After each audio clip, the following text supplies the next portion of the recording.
surtout l'importance du business plan pour l'entrepreneur en général et les jeunes entrepreneurs qui sont à leur début surtout. Tout à fait.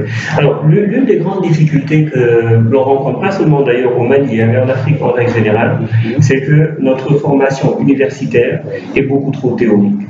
Je suis moi-même un produit de l'université, puisque j'ai étudié à l'université Dakar-Bourguiba au Sénégal, où j'ai fait du droit des affaires.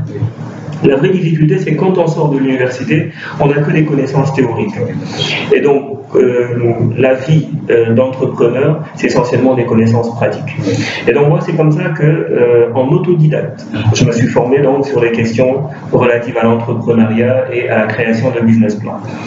La nouvelle économie, donc tout ce qui a trait à Internet et aux technologies de l'information et de la communication, ont rendu plus facile le fait d'apprendre de nouvelles choses.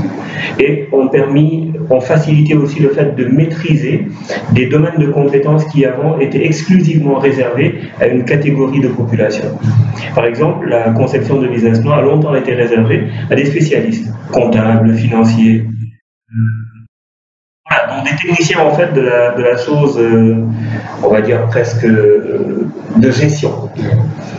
Or, dans la pratique, aujourd'hui on se rend compte en fait que ces techniques sont à la portée de tout le monde, elles sont accessibles par tout le monde. Donc que vous ayez fait du droit, que vous ayez fait des lettres, que vous ayez fait des arts, que vous ayez fait tout ce qui a trait à de la beauté, en règle générale, vous pouvez parfaitement, à partir du moment où vous avez une idée, la mettre sur papier et la formaliser.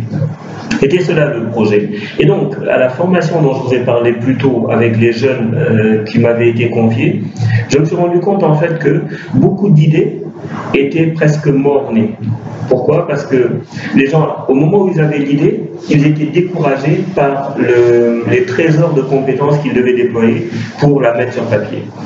Et donc, entre le moment où ils avaient l'idée et le moment où ils devaient la mettre sur papier, il y avait beaucoup de découragement. Aujourd'hui, moi, c'est cette première brique-là que je veux aider les gens à passer. C'est-à-dire qu'ils arrivent à passer de l'idée au projet. Et ensuite, bien entendu, la vie d'entrepreneur ne commence pas dès que le projet existe. Mais je connais très peu de vie d'entrepreneur qui ait commencé sans projet. D'accord, merci. Pose des questions.